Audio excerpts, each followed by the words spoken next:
Welcome to The Blast Zone, the podcast that digs up the bombs that shook Hollywood and tries to find out why they went up in flames. This week, a movie that dares to ask the age-old question, what if you could weaponize optimism? This is Tomorrowland.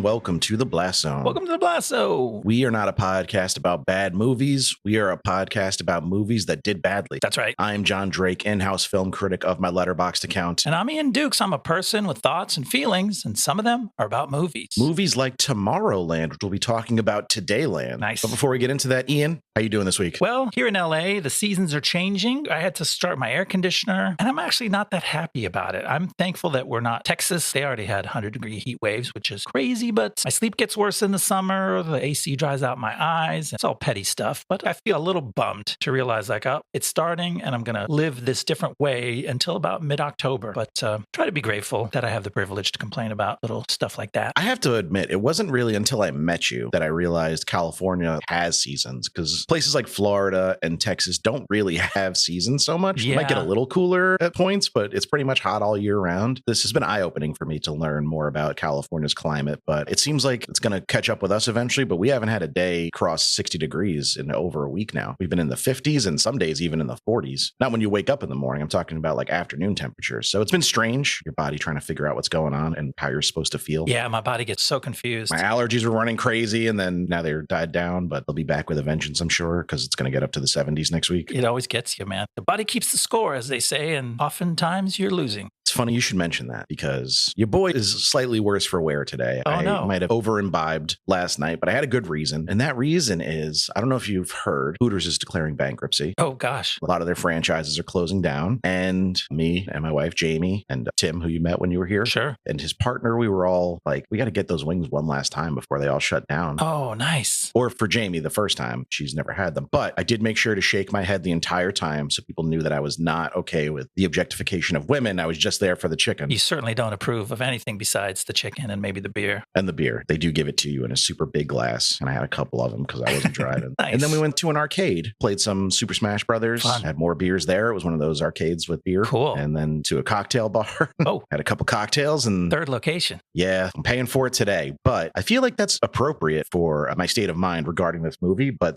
I'm getting ahead of myself. Okay. We need to talk about what we might have watched outside of this film that we thought the listeners might be interested in. I want to talk about melancholia, and not just the feeling that we all get sometimes. All the time now. Nearly all the time. Listeners might recall from Blast Zone episode 56's Elizabethtown that Kirsten Dunst was the original Manic Pixie Dream Girl. And turns out in 2011's Melancholia, she is more of a depressive pixie nightmare. But as you might guess from the title of the movie, that's the point. I've never watched any of writer-director Lars von Trier's other movies. I was inspired to try this one because Sean and Amanda of the Big Picture podcast, of which you and I are fans, put it on their list, the top 25 films of the last 25 years. And I can see why. It's quite a movie. It's got the style and flavor of an art house film. It's drilling in on the small problems of a small set of people. But at the same time, it really earnestly leans into a sci-fi premise that affects its art film characters. So some fucked up personal drama happens, and then some fucked up sci-fi drama happens. And I found it all very affecting. It might not go on my personal top movies list, but like I said before, movies that we've covered, I appreciate original sci-fi that takes a thoughtful swing at the genre, whether that's Sunshine or The Creator or Children of Men. And if you like those kind of movies, you might enjoy Melancholia.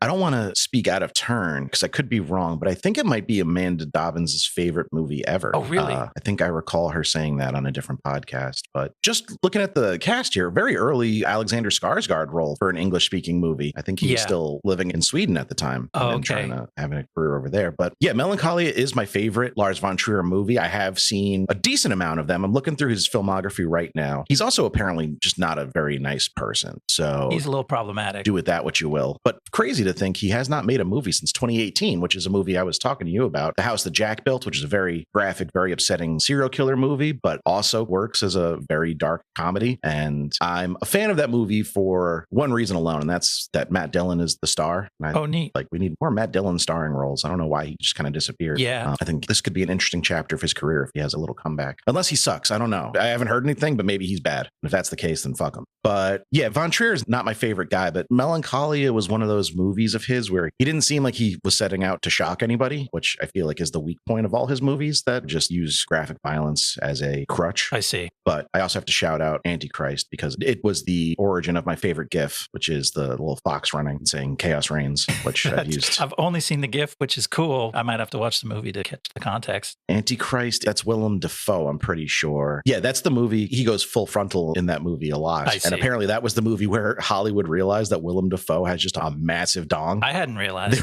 They were almost like concerned for him. They were like, is that healthy? To like, and he was like, it's just how it is. What do you do about it? Stage an intervention? I can't imagine a lot of guys going to the plastic surgeon. Like, you got to take 3 inches off. It's too much. Can't live like this. But yeah, that's a little fun fact about Antichrist. Okay. I'm not sure if that makes me want to flip it on right now, but at some point. You're curious, aren't you? You're not curious. So you went all the way back to 2011. I went all the way back to March?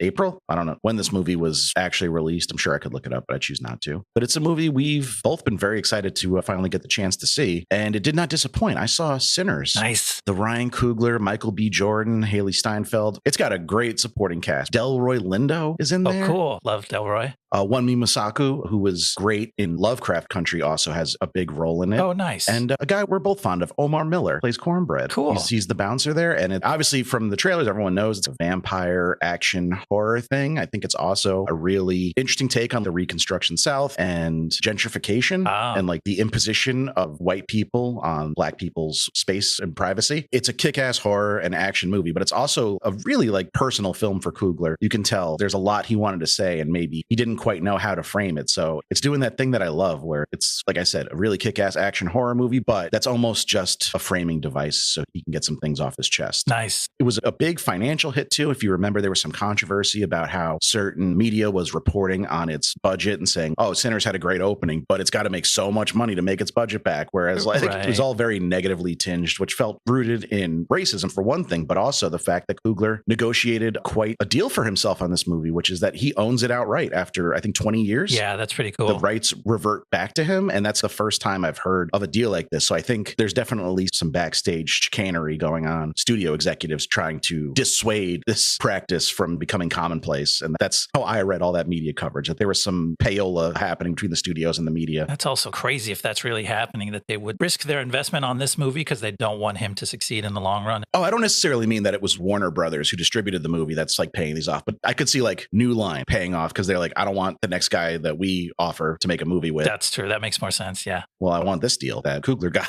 because not everyone's Ryan Coogler, but the movie had a lot of hype. My expectations were high and it did not disappoint. I highly recommend everybody check it out when they can. Awesome. I'm looking forward to it. And it's also not super scary or gory. So if you're a bit of a scaredy cat, I think you'll still have a grand old time. Nice. Yeah. I feel like thematically, it's the kind of stuff that I will enjoy. Can't wait. Speaking of things I wholeheartedly recommend, one of those is to not watch Tomorrowland. How was that segue? Nice. So Tomorrowland, the 2015 super long trailer directed by Brad Bird that kind of came and went with nary any mainstream attention. Do you remember when this movie came out? Do you remember hearing about it, seeing trailers? Yeah, like when you brought it up, I was like, oh yeah, I remember that was a movie that happened. And I think I remember going, ooh, that doesn't really look good, or that seems ill-advised. I'm not a Disney adult. I'm not looking for them to turn the various lands into movies. You're not hyped for the Wes Anderson Epcot film coming up soon? I mean, Pirates of the Caribbean is the exception to the rule. A ride turned into quite a franchise. But outside of that, I was not excited. I did not make any effort to see this movie until this week. And then I had to make a lot of effort because I had to try to watch the whole thing twice. And it's 2 hours long and it feels much longer. It's actually like 2 hours and 10 minutes long, which I know because I felt every one of those minutes. For a movie that's got a writing and directing team I'm very fond of, a star I'm quite fond of. Clooney starred in some of my favorite movies. Out of Sight is maybe my second favorite movie ever. Michael Clayton's in the top 5. Sure. The Ocean's movies are certainly up there for me. He's somebody I have a lot of time for. I thought Britt Robertson's really, I wasn't super familiar with her, but I found her quite charming in this movie. Hugh Laurie is doing his, he's kind of like Dr. House in this, but he actually gets to speak in his British accent. Yeah.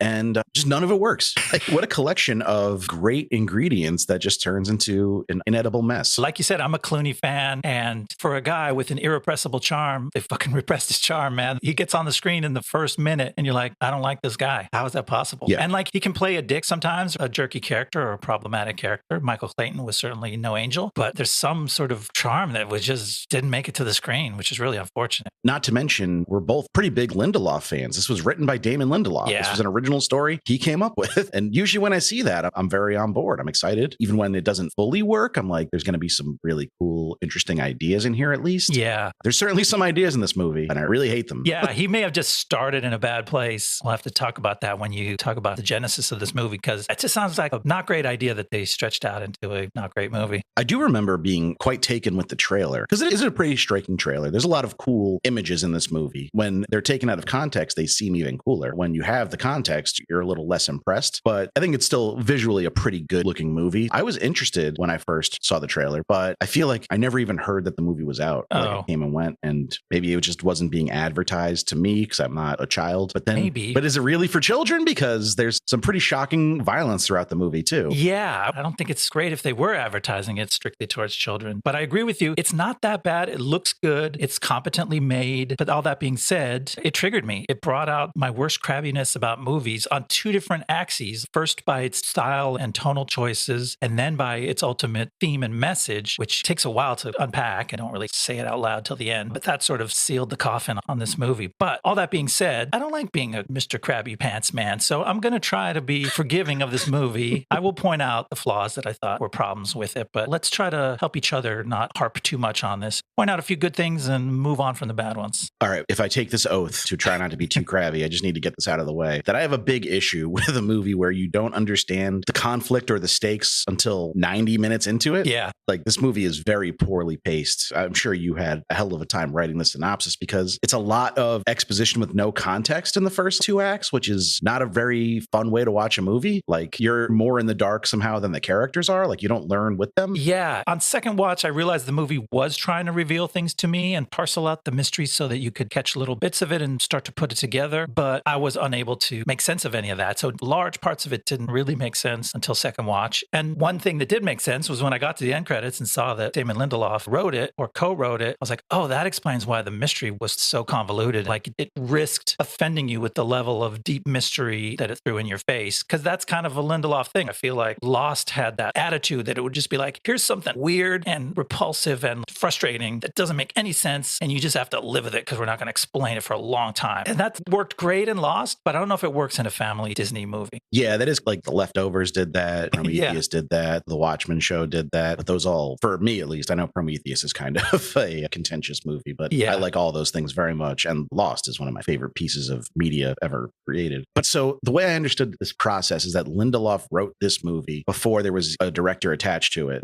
So then Brad Bird came on and put his own spin on it. I don't know if Lindelof and him worked together on this revised version of it, or if Bird just took the bits and pieces from Lindelof's script that he liked. But I think you might be onto something there with leaning into the cryptic semi-reveals that Lindelof is so fond of. Yeah, it's because it's also trying to be family friendly and kid oriented. Like, it doesn't lean as hard into it as you need to fully embrace that tone. So the tone is inconsistent. And then, Brad Bird, a close colleague of Andrew Stanton from the Pixar family, said, move over, Andrew. I saw what you did with John Carter. I saw all your brilliant filmmaking choices. Let me see if I can top you with my live action shit. And I feel like he had some of the same hubris. There's this feeling that you get where things happen where you swear you can hear the director pitching it going, and then we'll have the character do this crazy thing and it'll blow people's minds. And then the thing that happens is so ungrounded and not human behavior that it actually alienates you. And you're like, that wasn't cool. That was off-putting. Yeah. And just to expand on what you said about Stanton, John Carter is a better movie than Tomorrowland.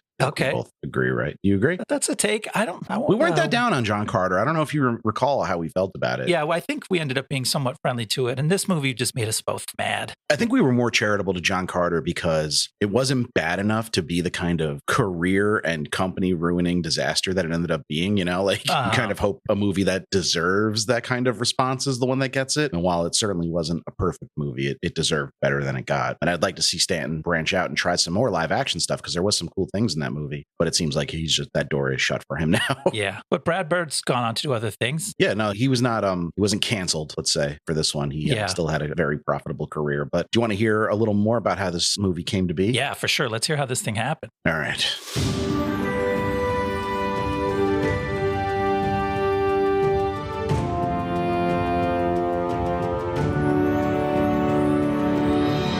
In May 2015, Disney released Tomorrowland, a glossy, big-budget sci-fi adventure based on the vague feeling you get while standing near the Carousel of Progress at Epcot. Co-written and directed by Brad Bird, whose resume included The Iron Giant, Ratatouille, and Mission Impossible Ghost Protocol, Tomorrowland was a throwback to the days when kids believed the future would be sleek, efficient, and full of jetpacks. Unfortunately, in the actual future, audiences wanted Avengers 2 and the Minions. Banana. The project began in 2010 when Damon Lindelof, hot off Lost, started developing a mysterious sci-fi movie for Disney under the working title 1952. It was partially inspired by Walt Disney's obsession with futurism and the mid-century optimism that powered the 1964 World's Fair and the original concept for Epcot. Lindelof brought in Entertainment Weekly writer Jeff Jensen to help develop the story, and by 2012, Brad Bird was on board to co-write and direct. He even turned down Star Wars Episode 7, The Force Awakens, to make Tomorrowland. I bet that decision still lives in his head. Kylo rent-free. George Clooney joined the cast, adding some movie star weight to a story that centers on a grizzled inventor, a plucky teen, and a mysterious robot child trying to stop humanity from destroying itself with apathy and doomer memes. They don't know Tomorrowland's gonna bomb. Shot in British Columbia with a budget somewhere between $180 and $190 million, the movie was packed with hopeful monologues, retro-futurist gadgets, and a surprising amount of screen time spent blaming humanity for being bummers. But despite its sweeping message of hope and innovation, audiences just didn't show up. Tomorrowland opened soft and never recovered, grossing just over $209 million worldwide and losing Disney an estimated $120 to $150 million after marketing. Critics were split and audiences were confused. Was it for kids? Was it for adults? Was it for the one Imagineering enthusiast who still owns a mint-condition Horizons t-shirt?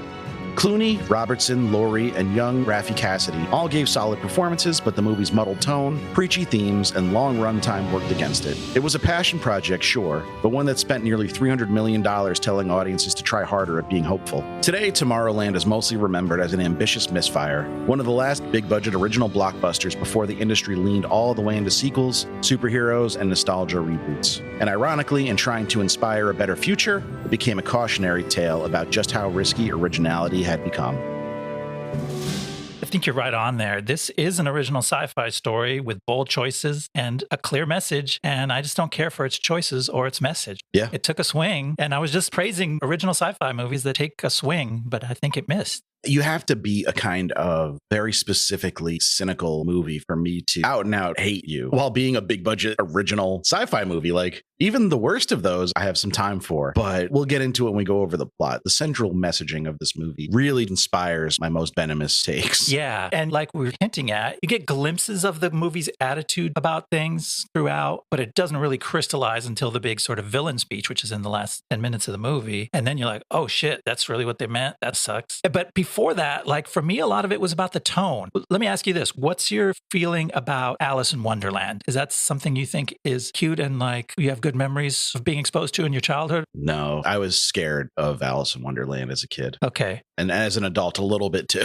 Yeah, same here. And I feel like this movie takes some of that kind of tone, which is, hey, it's a fantasy for kids. That's why no one has to behave like a human being, because kids aren't human. Life is broken and it's harsh and logic doesn't work the way you think it does. And content like that, which includes a variety of fairy tales, I rejected it even as a kid. I'm like, look, I need to be told that rationality exists, logic works, and there are hard lessons to learn about life that are probably true, that Lewis Carroll was probably thinking of when he wrote Alice in Wonderland, but I don't know that kids need that. You're onto something there, especially like there's a guide holding the Casey character's hand, guiding her into this ever stranger world and meeting more and more weirdos. Just like very Alice in Wonderland way to tell a story. But Casey doesn't really work as an audience surrogate it the way Alice does, or is at least supposed to, because she's just so damn plucky and precocious. Like, she takes too much of this insane stuff that's happening to her in stride for you to be able to relate to her. And I don't know if that helps or hurts, because I was thinking, like, yeah, one of the things that fairy tales and Alice in Wonderland in particular do is put children in jeopardy, like subject them to sudden acts of danger and violence. And this movie has a lot of that. It does that to the young Frank character. Is that short for Young Frankenstein? I wish. Yeah. I could have used a little bit of Mel Brooks and Gene Wilder in this movie, but the violence to me was just off-putting. Yeah, they're doing the thing, like you said, putting children in peril as a way to milk some excitement out of the audience. But the characters don't seem to recognize that they're in danger, so it doesn't really land ever. It's very blunted by their reactions to the situations. Yeah, it makes it very confusing. It's like early on, this young kid who's very charming gets pushed off an impossibly high ledge. He's free falling to his death. And then he catches a glimpse of the sun sparkling off some futuristic high rises. And he just starts grinning. He's just grooving on it, man. Like, I'm falling to my death, but this is cool, right? I'm like, what is going on here? What kind of human being is this? What rules of logic apply to this world? And it just put me off. It reminded me of Mama when she's falling from the top of the tower in Dread, but she was on drugs, so she had an excuse. She had a reason. This kid's just seemingly unconcerned about his mortality. This kid gets high on the future. Should we start getting into the plot so we can nitpick more specifically? Absolutely. Let's dive in. All right. In 1964, a bright-eyed child inventor named Frank Walker, played by Thomas Robinson, shows up at the 1964 World's Fair in Queens, New York, lugging a wonky jetpack he built himself. He tries to enter the invention competition, but he's rejected by the surly official David Nix, played by Hugh Laurie. However, Nix's young associate, a girl named Athena, played by Raffey Cassidy, takes a liking to Frank, so she gives him a Disney-style pin with the logo of a letter T. When Frank rides the fair's It's a Small World attraction, the pin activates, transporting him to the futuristic shining city of Tomorrowland. There, he rides an elevator to a dizzyingly high platform, then promptly falls off, barely managing to strap on his jetpack in mid-free fall and save himself. He jets around, then lands awkwardly near a tour group, annoying the tour guide Nix, but delighting the watching Athena. Fast forward to the present day, where we meet a teenage eco-terrorist named Casey Newton, played by Britt Robertson. With the use of high-tech devices of her own invention, Casey is busy sabotaging the demolition machinery being used to dismantle the rocket launch facilities at Cape Canaveral. Casey's dad, Eddie, played by Tim McGraw, is a NASA engineer who's resigned himself to his job in space exploration going away. But Casey has always dreamed of going to the stars, so she intends to put up a fight. Unfortunately, on her next sabotage mission, she's arrested. But without her knowing, Athena has slipped a T-pin into Casey's belongings. And when Casey touches the pin, it transports her, briefly, to Tomorrowland. Intrigued and mystified by what she saw, Casey sets out to track down someone who knows more about the mysterious pin. All right, let's pick some nits. Athena her decision making in this section of the movie is bizarre. She slips the pin into Casey's belongings while she's in jail, but then in the next act yells at her because she touched the pin without giving her a chance to give her context. Like, when were you planning on showing up? Why didn't you just wait for her to get out of jail and then go hand it to her and be like, hey, I have this pin. Don't touch it because you're going to magically be transported and then you'll walk into walls and fall down the stairs a bunch. So don't do that. But no, what's her decision-making process here? Do they give any explanation for why she has to fucking mysteriously place this pin without actually explaining what it is or why? Yeah, the pin seems a little bit tortured.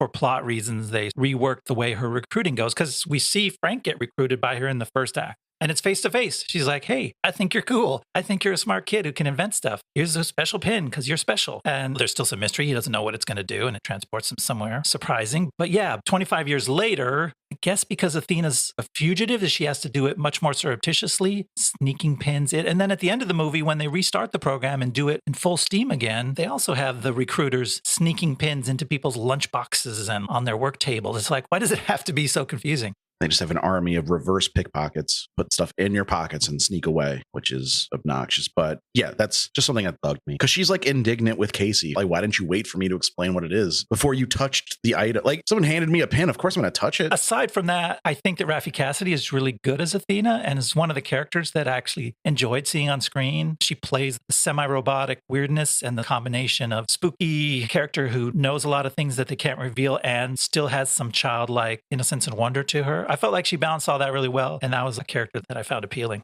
Yeah, there's actually no performance in this movie I don't like, except maybe it's a weak Clooney performance because it's not playing to his strengths at all. Yeah, he's struggling a bit. He's still doing okay. There's nobody I was like, ugh.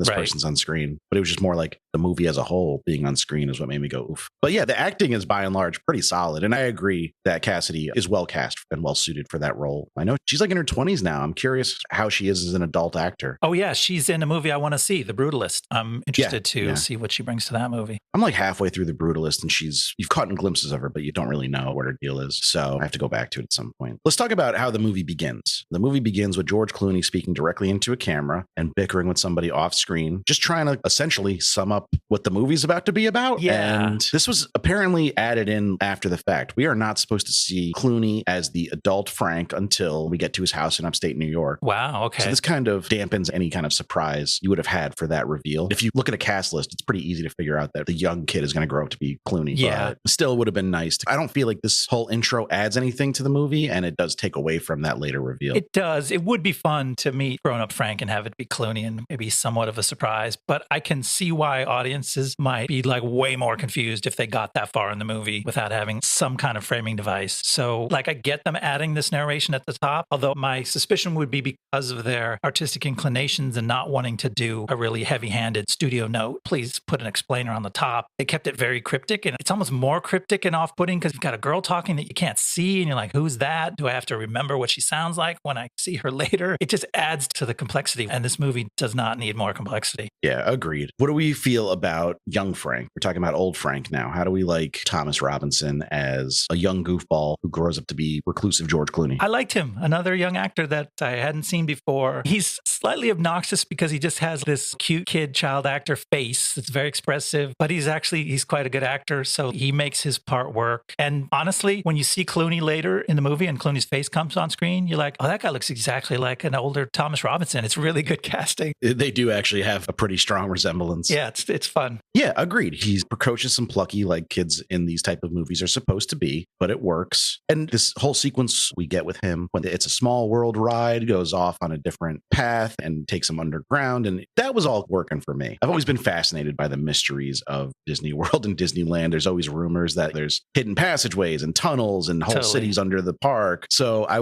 thought the movie was exploiting that fascination people have with how it works in a really smart and fun way. Yeah. And when he makes it all the way to Tomorrowland and the big robot fixes his jetpack for him, I thought that whole sequence is pretty cool, except for like the robot carelessly smacking him off the platform after giving him a thumbs up. To his death, you would assume, but it's not that kind of movie. But I did have some qualms with the scene because the robot fixes his jetpack, but like young Frank never learns what he had done wrong in the first place. So like if he makes another jetpack, it's going to have the same issue that his originally had. He never knew what he did wrong. It wasn't a teaching moment, but it should have been. Yeah, the movie kind of glides over a lot of the meat of Frank's story, which is like he takes up residence in Tomorrowland and becomes a prolific inventor there for the first 20 years of his life before he's excommunicated. Yeah, you just kind of have to extrapolate all that from context clues. Theoretically, he went back and got some lessons from the robots who knew how to fix things he didn't. And he knows how to build shit for sure as an adult. So much shit. His house is just insane. Can we touch on the other young boy in this movie in a much smaller role? I'm very glad you put this note in because I had the same exact thought that Casey's brother, Nate, played by Pierce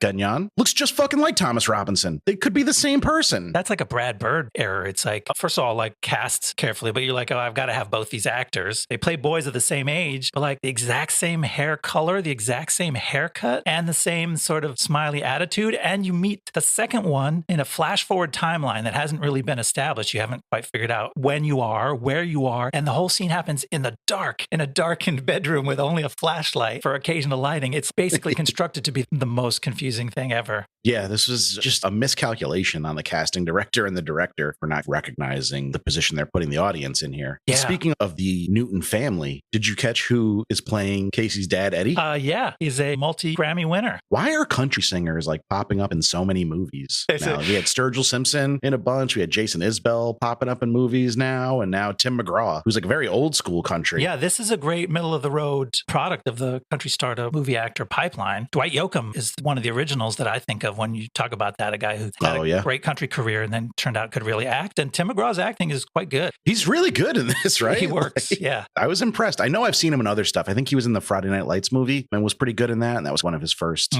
acting roles. But that was almost 20 years ago now. Maybe it was 20 years ago at this point. So he's been at it for a minute, and you could tell he carries himself like a seasoned actor. Yeah, he's a solid dad character. He really makes the dad work. Who's like an interesting kind of guy who has to play legitimate NASA engineer with the skills, but also a guy who's let life walk over him and is resigned to his fate, and that creates a tension with his daughter. But there's a deep relationship there. All that stuff works. Yeah, I did like the fact that the movie flirts with the idea of this tortured relationship between Casey and her dad, and then like rebukes it when Frank tries to insinuate that, oh, your dad's a loser and you feel like you have something to prove to him. And she's like, no, my dad's awesome. Yeah, she's like, no, that sounds like you're talking about you, but that's not me. I have a kick-ass dad. That was a good moment. Yeah, Britt Robertson, like I said, really good in this. I'm curious to check out more stuff she's been in. We talked about the tonal issues this movie has, where it's trying to be fun and uplifting, but also there's these very precarious situations our characters find themselves in. This is kind of where I feel Bird's background in mostly animation worked against him, because I feel like just by the inherent nature of cartoons, you can put characters in dangerous situations that don't necessarily feel like the stakes are that high. That's a good point. But once you transport it to live action with like human children, you're like, this is different. This has a different vibe now. That is an excellent point, because one of the things that very quickly turned me off was to get to Tomorrowland, this little kid, Frank, hops on this elevator car thing, and the elevator car gives you a traumatic brain injury. And it warns you, like, your head is about to be dashed against the metal insides of this car. You better put on a hard hat. And Frank can't reach the hard hats because they're hung up too high. And he's a little guy. And I was like, that was really off-putting, but you're right. You can bonk a cartoon character's head against a steel wall, and it's funny. It's like not a problem. They just, their eyes spin around for a second. Yeah, he was, I think, trying to operate as if that was the case. But like once it's a real little dude, it has a different sense. I was horrified. I'm like, oh shit, this kid just got concussed badly. He needs to go into the tent, get the protocol. And same thing when he's fucking plummeting to his death. Yeah. Think about all the scenes of Roadrunner,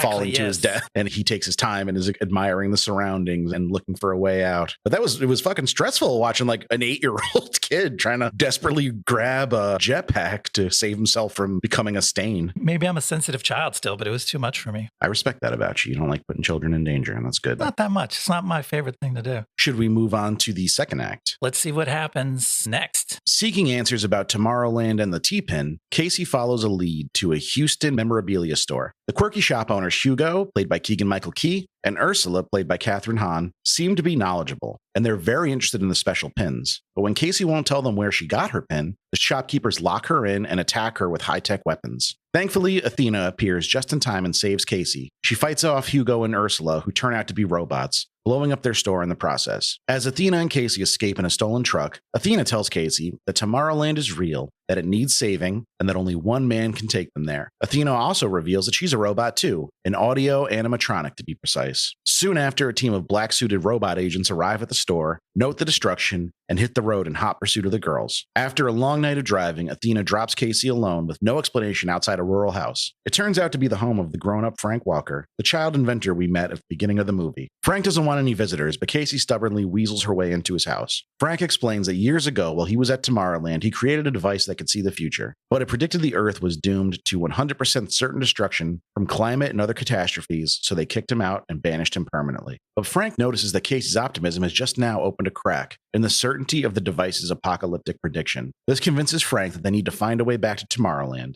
Just then, the robot agents arrive and attack the house. Frank has to deploy a variety of clever booby traps to kill the androids and escape the house with Casey. Outside, they meet up with Athena and commence a plan to get back to Tomorrowland. Frank takes them to a nearby teleporter device, which beams the three of them to the top of the Eiffel Tower. Entering a hidden room, they trigger secret machinery planted there long ago by an inventors club consisting of Gustav Eiffel, Jules Verne, Nikola Tesla, and Thomas Edison. A steampunk rocket ship emerges from the center of the Eiffel Tower and blasts our heroes into space, then back down to Earth where it opens a portal into another dimension and finally crash lands in Tomorrowland. The most unrealistic part of this section is that Nikola Tesla and Thomas Edison are working together in the secret society of inventors. Because didn't those fuckers hate each other? They did. And on the second watch, I realized that Frank throws in a line where he's like, they were going to launch to the world, but the whole thing broke down when those two guys couldn't get along. So they kind of acknowledge that. Do they acknowledge that Thomas Edison is like widely considered to be kind of a fraud? Wasn't he more of just like the Elon Musk type of inventor where he would just take other people's ideas and put his name on them and make a bunch of money and then sue them for trying to make their own version of it? He was definitely that. I don't know if he was also a real inventor who invented some key things, but this movie is very dedicated to glorifying that inventors club, which they call Plus Ultra, which I don't know if it has any background in real history. But like you mentioned in the monologue,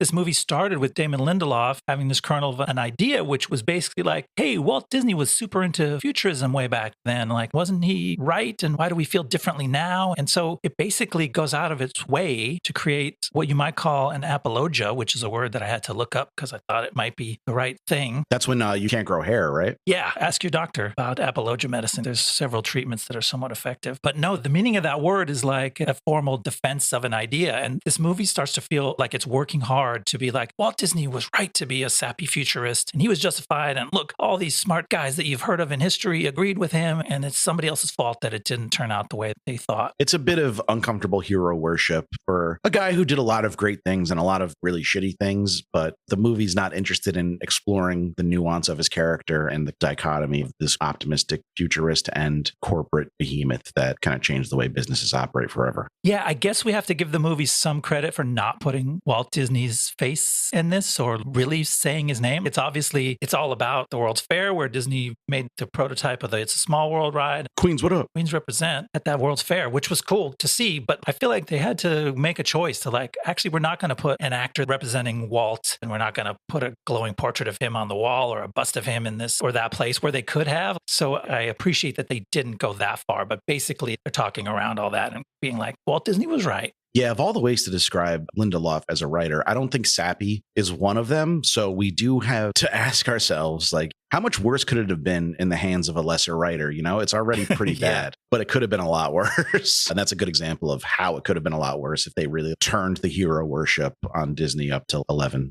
Use a Spinal Tap reference. It didn't go in that direction of gauzy worship, but it did go in the Lindelof direction of being quite convoluted. Something we referred to that, like, this whole section of the movie, if it sounded complicated when John was reading it, it wasn't. They try to tip you off to what Tomorrowland is, what these pins are. This whole shopkeeper scene, the whole stolen truck ride where the two girls are riding in the truck, and all that stuff contains a lot of exposition. The geography of it all doesn't quite add up, as we discussed. Let's start at the beginning. Let's start at the Blast from the Past scene then. Blast from the Past is the name of the memorabilia shop, which is actually really good set decoration. Like, it's a cool ass shop. I want to go there. Mm-hmm. Yeah, I want to shop there, spend some money at Blast from the Past. And with such charming shopkeepers as Keegan-Michael Key and Kathryn Hahn, who wouldn't want to? You know, these are two actors with just a ton of goodwill by and large, and kind of playing like Keegan-Michael Key is playing to his type, which is like a nerdy enthusiasm, whereas Kathryn Hahn, I feel, is usually like cynical and sarcastic, but she's playing much more sincere here until it turns out that they're both murder robots. But like, I thought they were a pretty cute couple until they started trying to kill our protagonists. I found them both kind of charming. They're great actors, and this little scene is like a little treat that Brad Bird has constructed for you in the middle of this movie to give you something fun to look at, fun to watch these actors go at it. And then it's like, well, we can't go too long without some shocking violence. So they pull out cartoonish space blasters and start really trying to blow up this teenage girl. And their heads get ripped off. They get speared through with spears. Yeah. They explode. The whole place burns down. Then the cops show up, and then the Tomorrowland version of Men in Black show up. And instead of wiping the memory of the cops, they wipe the cops. They vaporize 3 Houston police officers on screen in front of you. And that was maybe the most shocking thing in the movie. It begs the question, like, why include it? Why not just cut to black and have you assume what's about to happen? Like, something sinister happened. Yeah. Why do you have to show the cops being vaporized? It is a bit of a choice, and making all the bad guys robots certainly thematically makes sense. Sure. We're talking about futurists who did a lot of robotics work, but it bothers me because it's doing what I call the Wolverine and the X-Men animated series thing. That's patent pending. Tell me about that. So what are Wolverine's powers, right? He's got a healing factor. He's got enhanced senses, and what else? He's got claws. He's got claws. Can he realistically pull his claws out and just cut Sabretooth's head off in a kid's cartoon? I don't think that would go over. Even in a cartoon, that's a bit too much. So what do? He's 75% of the time the guy who can smell real good, and 25% of the time they bring out Sentinels or other robotic villains that he can hack up to his heart's content, because nobody cares if it's happening to a robot. There's no blood. It's just wires and sparks. So they're like, we can't have Athena rip off Kathryn Hahn's head from her shoulder shoulders, but robot Catherine Hahn, that's okay. We can do that. And the movie just makes all the bad guys robots so that you can do horrific violence to them and it's okay. And horrific violence they do. Like the robots do real violence to real cops, although it's bloodless. They vaporize them into a puff of gray dust. Conveniently bloodless. But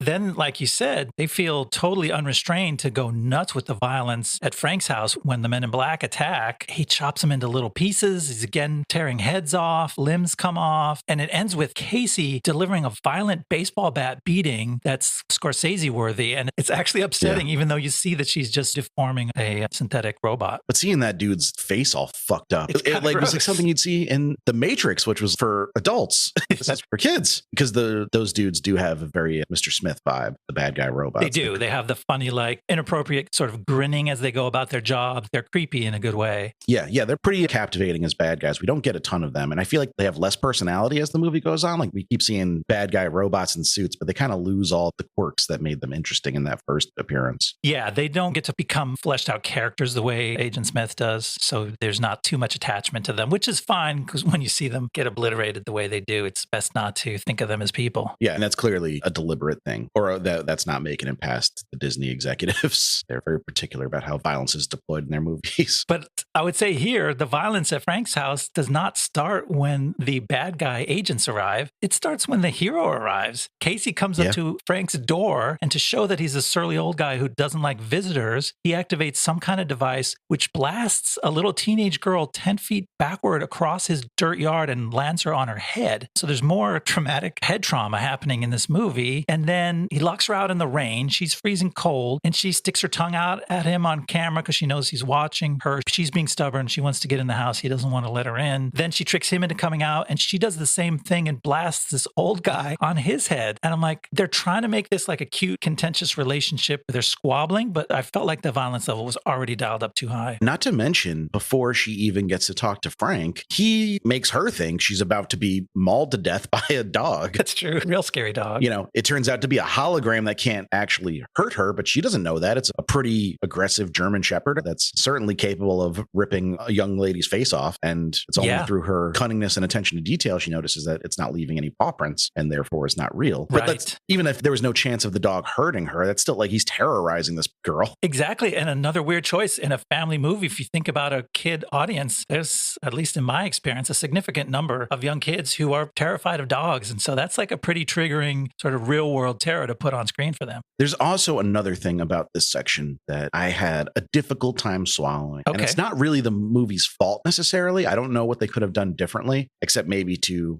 recalibrate the storyline between these two characters. But it's very heavily implied, if not almost outright said, that Frank developed a serious crush on Athena as a kid and was rebuked when he found out she was a robot. Right. But she doesn't age, and Frank certainly does. So now we have 52-year-old George Clooney kind of staring longingly at a 12-year-old British girl. And there's clearly like a complicated romantic past between them. But when one of them stays 12 years old and the other one doesn't, it's weird. And again, I'm not blaming the movie for it necessarily. Like the only way around that is to just drop it. And I don't think the movie's interested in that. But it is weird. It's a very prickly, thorny issue that, like, if this was a different sci-fi movie, if this was Alex Garland or Danny Boyle or somebody who's making adult, grown-up, sophisticated sci-fi, maybe they could have explored it, but they have to show it because it's part of the emotional story of the movie. But they have to also hope you don't think about it too much because it's uncomfortable. I would like to shout out the 2004 Jonathan Glazer film Birth, starring Nicole Kidman, which actually addresses this very thing in a much more nuanced and adult way. It's a really good movie. Basically, Nicole Kidman's husband dies, and then she becomes convinced that there's a 10-year-old boy that basically has taken on his consciousness. And like, how does she navigate that? Really good movie. That sounds challenging and very interesting, and not the kind of thing that this movie really wants to reckon with. Correct. Although it's a great storyline in the moment in young Frank's timeline when he is a kid who's recruited by this cute little girl to come live out his dreams, and she's part of that. It makes sense why he would fall for her, and that would be a great plot point to have him realize she's not human and he can't be with her. Because by the time he leaves Tomorrowland, he's like in his mid-20s and she's still 13. So it's already awkward for them then. Yeah, you assume they had their falling out sometime around when he was like starting to change physically and she was going through puberty. And then he's, oh, this is getting awkward. What do I do? That's another example of the movie kind of mythologizing these big moments that happened between our characters by just like describing them to us.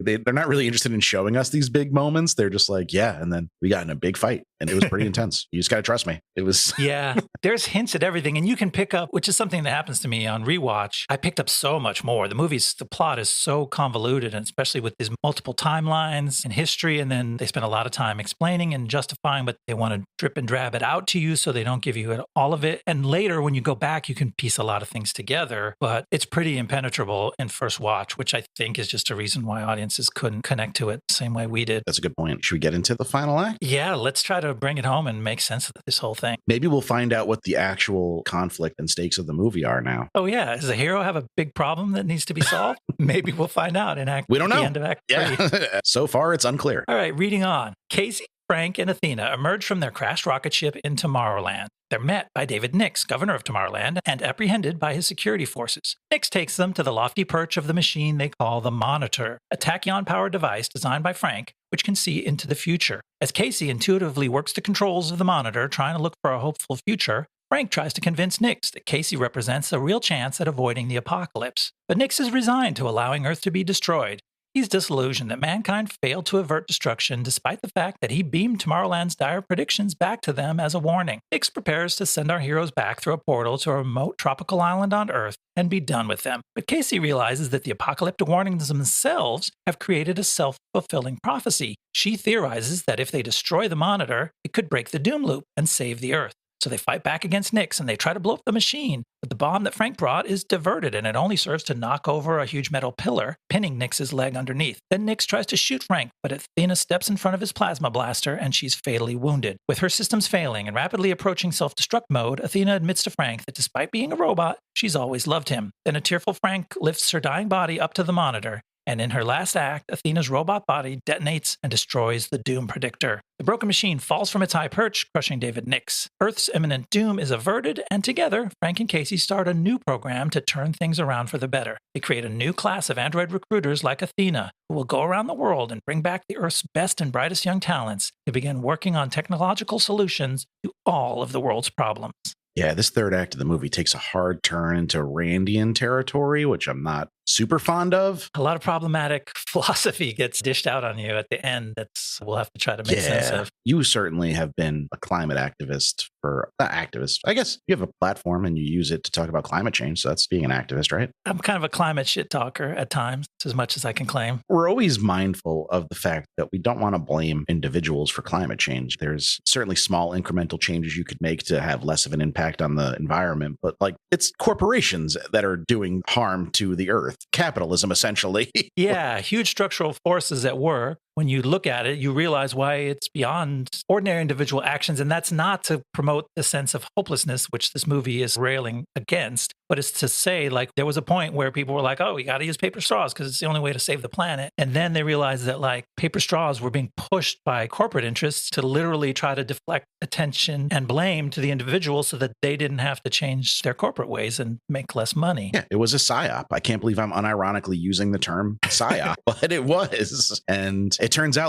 the real issue is we need to stop relying on fossil fuels and drilling into the earth for them and killing all the coral. But gas companies pay people a lot of money to shut those ideas up. Yeah, the industries that profit from that stuff captured our governments, particularly in the U.S. Don't worry, we're going to have clean coal. It's going to be fine. I know. They clean it. Sparkly. So when the villain reveals his grand thesis, it's like, oh shit, you went there. And it's okay, maybe in 2015, people hadn't exposed the paper straws fallacy, but it pissed me off because the villain literally explains, he's like, I thought I could show humanity the problems and they would fix it. But all I saw was that they started creating tons of video games and books and TV and movies about the impending apocalypse. And they were too lazy to do anything about it. I'm like, first of all, I feel personally attacked because I do think that creating art about what you see in society is the way to reflect it back to people so that as a group we can understand it and take action on it. Personally, that offended me. Plus, apocalyptic fiction is just badass and super fun. That's true. We love that shit. And I think every era in history had its version of depicting bad things. It's part of what art is for, is to show humans what can happen so that they can imagine, could I survive this? How will I react? What do people do that's good? What do people do that's not so good? This is how, as a species, we teach ourselves lessons. So the fact that these very competent and successful artists themselves themselves push this message was a little disturbing. And you go, okay, well, maybe the villain is wrong. And that was their point, that like he's saying some shit and it's up to the heroes to contradict him, tell him he's wrong. And they kind of do that because at the end of that speech, George Clooney goes, no, you're wrong, and punches him in the face or whatever he does. Like they get into a physical fight. But you can't help thinking the movie was on his side the whole time, because the whole time you see it sneering at doomerism, at apocalyptic fiction. There's all these references to it littered throughout the movie. Like humans are dumb. They're trapped by these ideas. And it's a kind of a cynical attitude that you end up taking away. Absolutely. And that's where the movie starts to, like, Nix is not a good villain because he's not villainous. Like, until he's actually trying to shoot Frank, he's not like evil. He's just working with the information he has and believes to be accurate. It almost feels like the villains of this movie are the unwashed masses, according to the filmmakers. That's the really, the dangerous idea that tends to bubble up. And I think it's because the story got so complicated that they couldn't straighten out Nix's logic, because there's some contradictory things where he's like, when I started, I was trying to help people by showing them this stuff. And then I realized it wasn't helping. So I got more mad at them and I showed them more of it and I refused to turn it off. And like, I hate them now. And they hate the guy who invented the machine that showed him that. But that doesn't even make sense. Why'd they exile Frank? Why does he want to send Frank back to Earth real quick so he can die? Yeah, that's very murky explanations for that stuff. It's not well examined at all. His exile from there is really like barely even colored in at all. No, it doesn't really make sense if you believe that Nix thought it was a useful warning at the beginning, at least. And then, they make him do some villainous things towards the end, so that justifies his death, where the villain has to be crushed by a falling object to make us all feel some catharsis. But it's pretty muddled. It's like if you bought a set of binoculars and then caught your spouse cheating on you by using them and then going and getting mad at the guy who sold them to you. Who are you blaming for this right now? This is crazy. But then, so the movie is dancing around this idea that only the best people can really affect change. There's like this sense of exceptionalism running through the movie. And I told you that it was giving me flashbacks to one of my least favorite films of all time, which is Star Wars Episode 9, The Rise of Skywalker. Because, give me a second, I'm going to climb up on my soapbox here. Careful. It's a tall soapbox.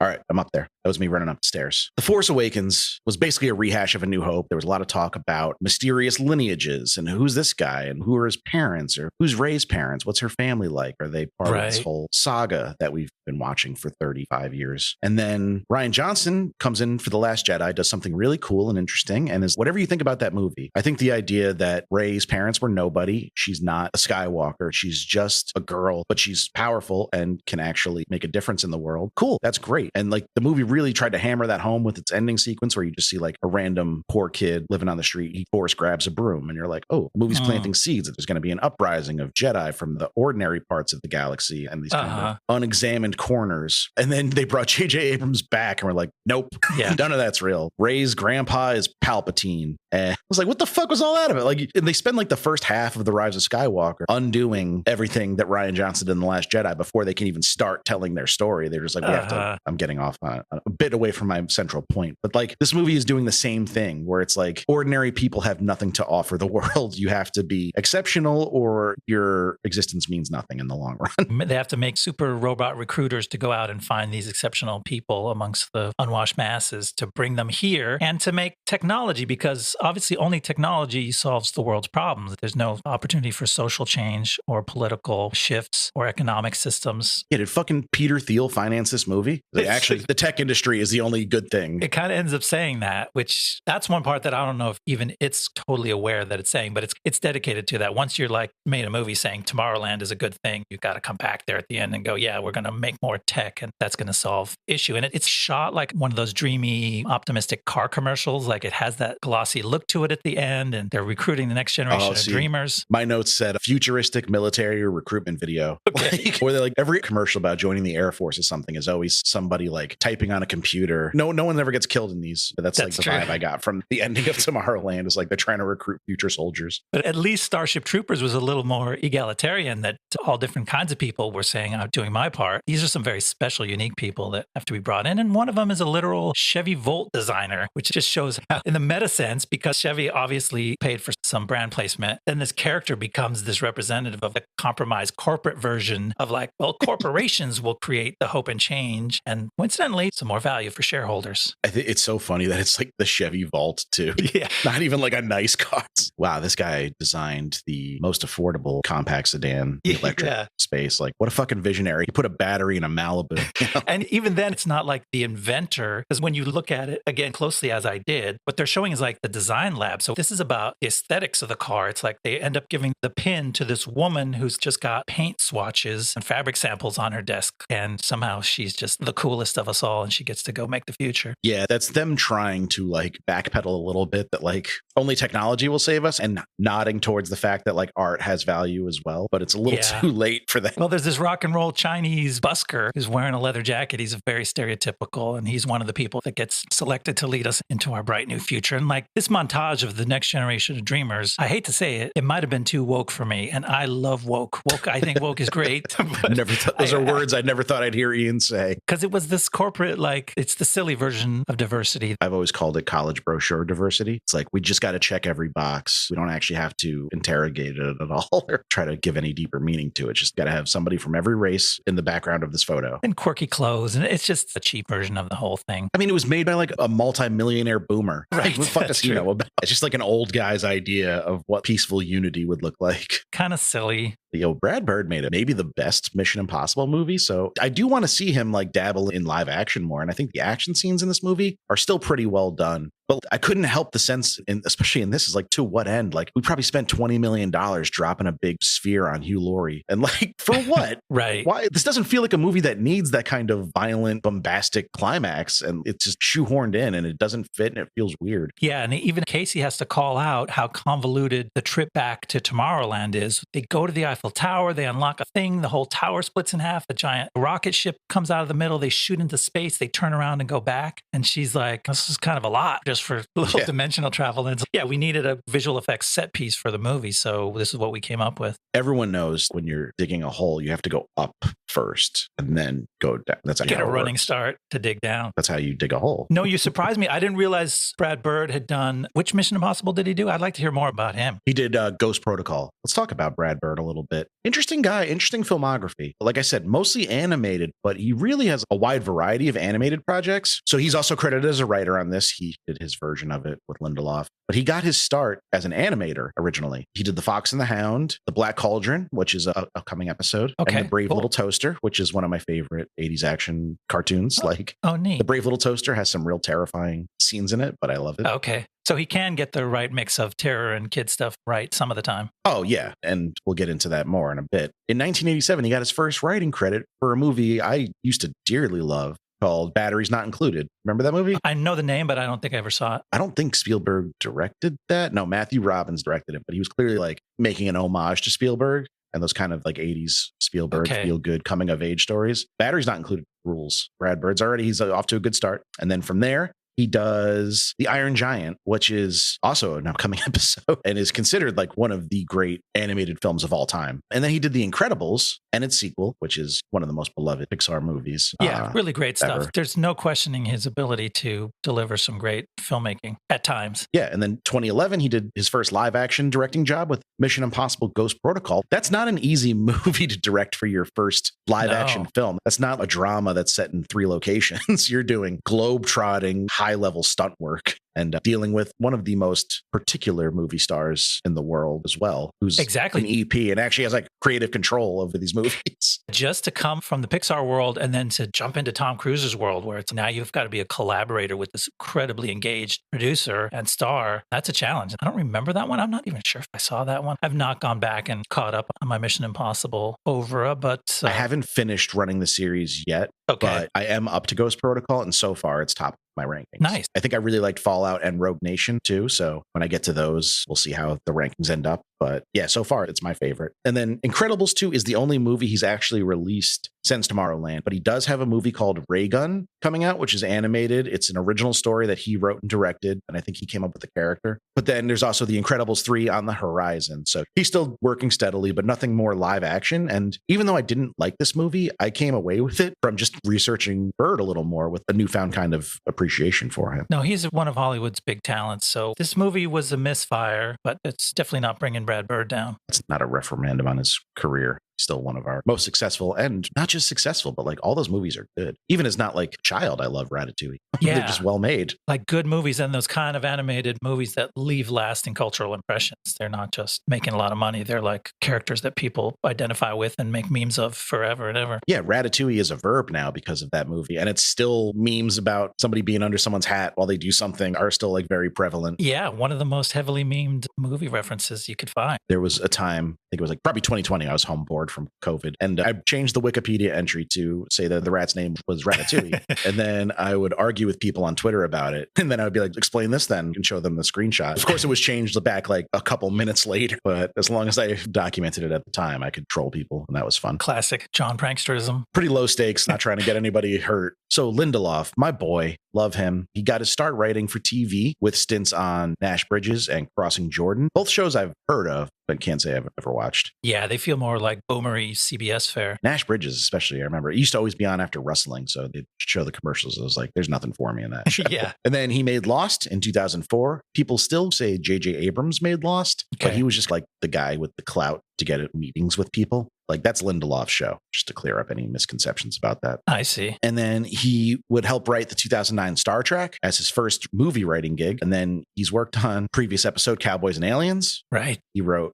Prometheus, which I deeply love, Star Trek Into Darkness, which is certainly a movie that exists, and World War Z. So his movie track record is not stellar. I would say none of those are disasters. We had a decent amount of fun with Cowboys and Aliens, as bad as it is. Like, it's a fun movie. Not too different from this one in that it was like a sci-fi idea, high concept, and didn't quite deliver, but we found more to like about that one. World War Z was just a clusterfuck. Like, I'm sure the movie we ended up getting had no relationship to his script because they changed that movie so much. They basically reshot the entire thing when it was already done. And so I try not to judge him for that one, but that movie's a disaster. In 2014, he also created The Leftovers, which he did right before writing Tomorrowland. Okay. His only other writing credit on a movie since Tomorrowland is another previous episode. We've dealt with the old Damon quite a bit. The Hunt. Right. Which was I fucking love that movie. Yeah. That was received better by us than by most of the public. Yeah. One of those movies that we're always happily surprised by when we both go into it expecting to hate it and actually like it. Yeah. Semi-Pro is the best example of that. Semi-Pro was another one that's really fun. Yeah. But The Hunt was an example of he's much better off doing adult-oriented stuff where he can indulge in the violence and it's not off-putting and he can wrestle with thornier themes than he could in this one. Yeah, absolutely. And he stayed busy on TV. He created and wrote 2019's Watchmen series. He was one of the writers. He had a writer's room for that show. Really good. And then he did 2023's Mrs. Davis, which I've been curious to check out because I love Betty Gilpin, but I have not seen it yet. I think I started it and it was super high concept and crazy. And somehow I just didn't totally get hooked in, even though I also love Betty Gilpin, but I might have to go back to it at some point. Yeah, it's one of those that's on my list to revisit. And then he's creating the upcoming Lanterns, which I know Andy Greenwald of The Watch, I think, was a writer on. Oh, interesting. That's a new Green Lantern HBO Max show that they have coming out, I think later this year, if not early 2026. Oh my gosh, good luck with that, with a cursed IP. Cursed property. Yeah. Hope they can break it. God, we're going to have to talk about that movie one day. Yeah. I'm not looking forward to that one. All right. Let's talk about some of the cast and where they ended up. So Clooney's obviously been a movie star for a long time, and he's been directing a lot more recently. And unfortunately, I don't think he's ever directed a good movie. I didn't hate The Midnight Sky, but he's got a pretty bad track record as a director, but a great one as an actor. So he was on a pretty decent hot streak at this point. He was coming off The Descendants and Gravity, which were both movies that were very well regarded and successful. But then he did Monuments Men, which he directed and was a little less successful. Quite a cast in that one, though, if you remember. That was a huge ensemble of all the actors of the day. Okay. All his buddies. Yeah, the usual. And then he did Hail Caesar. So he worked with the Coens again. Oh, I like that one. Yeah, Hail Caesar is great. And that was our boy Han Solo was in that one too, right? Alden Ehrenreich. That's right. And then he was in Cocaine Bear. Okay. He's having quite a career. And then he took a pretty extended break from acting from 2016 to 2020. But he's back now doing smaller movies, I would say, typically like The Midnight Sky, as I mentioned, which is a pretty solid sci-fi drama. Ticket to Paradise, which was very light fare with Sandra Bullock. rom-com stuff. And then Wolves, which somehow a Brad Pitt and George Clooney like hitman dark comedy. I could not be fucking bothered to even watch a minute of. Why is that? That movie looked like straight up dog shit. I don't know. That movie does nothing for me. I had the same idea, but I don't know anything about it except the cast and the title. But somehow I absorbed the idea that it's toxic and not toxic, but not something to watch. Why wouldn't I watch those guys? But maybe not. I guess the best way I could describe it is it feels like a movie that was just created by AI. Yes. Like people like these two guys, and what's the thing we can do? They're hitmen. It's just very generic, like going with your first idea and not iterating on it at all. Oh, wait, I know why we didn't want to watch it, because it was on Apple TV. So no one knew about it. They're marketing people. They're experts at convincing you not to watch the things they produce. They make some of the best original content and then just don't give a shit if anybody watches it. No. I mean, like they had a big hit with Severance, but that felt like a grassroots movement that made it super popular. That was the exception. So his next movie is going to be Noah Baumbach's Jay Kelly, where he plays the titular role. Baumbach's been hit or miss lately, but hopefully we'll deliver on that one. Actually, another one of the cast was in a very divisive Noah Baumbach movie. It's Raffey Cassidy. Oh, okay. She's been in some good movies. She was in The Killing of a Sacred Deer and The Brutalist. We mentioned The Brutalist previously, but she was in Baumbach's White Noise, which was a very poorly received movie. And I kind of want to watch it now just to see if it's as bad as I've heard. I think it's more like derided for being like just super bizarre and not even necessarily so bad as it is just an anomaly.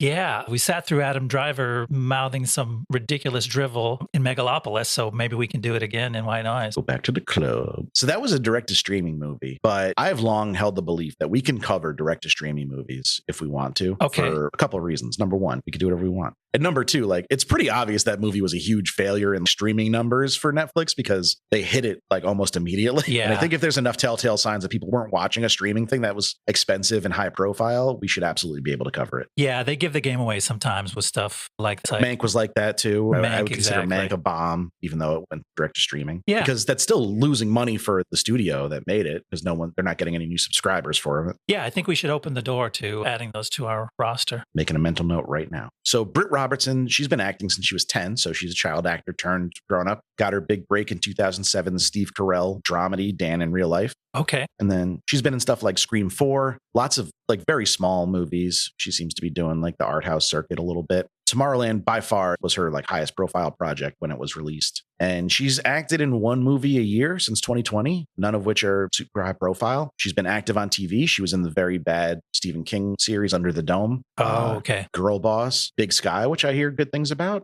And The Rookie. I think she's The Rookie. That sounds like a good part to get. She shows a lot in this movie, like for playing a role that gets pretty corny and is underbaked and can't quite tell why she's the special one because they don't put enough of it on screen. She nevertheless carries it with her enthusiasm and the energy she brings. So you go, yeah, I guess she's the chosen one because she's acting like it. Yeah, her performance in this movie definitely made me want to seek out some other stuff she's been in. I think she's a good actor. I get Brie Larson vibes. I could see her having that kind of career. Totally. And then, so Hugh Laurie, he's got a decent amount of film credits. I'll always remember him as a internal affairs cop in LA and Street Kings. Oh. The Keanu Reeves, where he's just terribly miscast as an LA cop. Yeah, that guy's British as fuck. I've never bought him as American. Far more prolific on TV. This was his first movie since 2012's Mr. Pip, and he's only been in 2 movies since this. Future episode Holmes and Watson, the Will Ferrell, John C. Reilly comedy. Ooh, okay. And The Personal History of David Copperfield. No idea what that's about. It could make a more script title, clue people in maybe. Yeah. But he reunited with Clooney on the Catch-22 miniseries, recently starred in another miniseries called All the Light We Cannot See, which that sounds like a book about somebody who had like a bad childhood. I think you're right. I have not read that book, but it's a popular novel. And the series Tehran, like the city in Iran. And that's it. That's Tomorrowland. Okay. Not like a movie I was like furious about, but not one I liked either. No, I'm ready to put Tomorrowland in the past. Pastland. That's what we'll call it. Yesterdayville. Now I'm picturing Yesterdayville, like Pleasantville, like where everyone dresses like it's the 50s. I think they call that Main Street USA. There you go. Bringing it back around. Would you like to hear what we're covering next episode? We're going to do more episodes. I love that. What would the next one be? The next one is a cult classic, really solid movie that I've seen once 20 years ago. Okay. So I'm excited to revisit it for the first time. We're doing Miller's Crossing. Oh, yes. Early Coen Brothers? Early-ish. I think it's 1990. So yeah, Gabriel Byrne, John Turturro, Marcia Gay Harden. Cool. A lot of actors that I know as like old people, but I'm not super familiar with them as younger actors. So I'm curious to go back and see how they carried themselves at that age. Yeah, I consider myself a Coen's fan, but I actually think think I never saw this one, so this will be really cool to add this to my list. I always get it confused with Barton Fink. Okay. I think I put on Barton Fink expecting Gabriel Byrne to be like shooting people. I was like, what the fuck is going on? So don't make that mistake. They're different movies. Good point. Both Coen Brother movies with John Turturro, though. They're both good. Yeah. That wraps up this episode. Thank you guys so much for listening. Please remember to rate, review, and subscribe to the podcast. We appreciate it. We do. You can find us on Twitter if it is ever working again at BlastZonePod, and on Blue Sky as well, blastzonepod.bluesky.com.